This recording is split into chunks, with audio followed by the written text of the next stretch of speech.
Young voices from regional Australia. Elliot, Birchip, Victoria. Wutja country. I'll never forget the day I realised I was transgender. I had always struggled to fit in with the girls.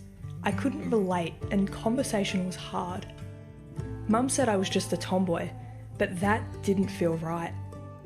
There were little signs, like always choosing male characters in video games, or wanting to be on the boys' team for reasons I didn't understand. I didn't really know who I was until I was 12 years old. I was sweeping the shed with my dad.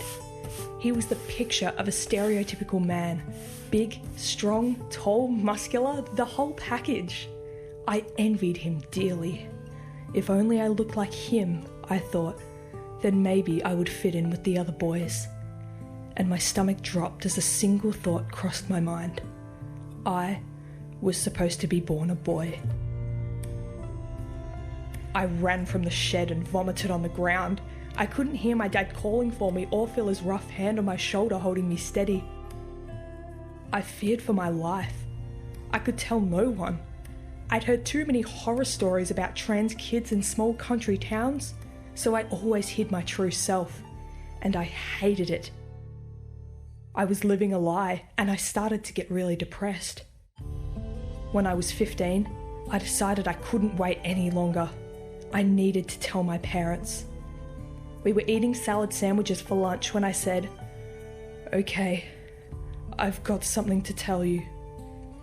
I felt sick, terrified of what they might say, but I held my head high and said what I felt with a thick, false confidence.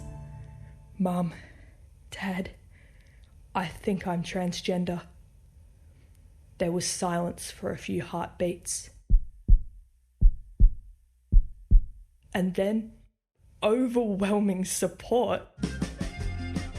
My dad had always wanted a son, and so there I was. They were the ones who helped me change my name at the school. I finally had physical proof that I was allowed to be transgender. Of course, I've had my fair share of misgenders and transphobic comments, but they pale in comparison to the intense love and support I've received from the Birchip community.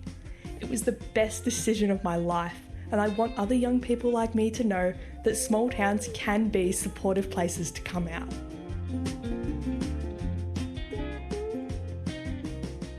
abc.net.au/haywire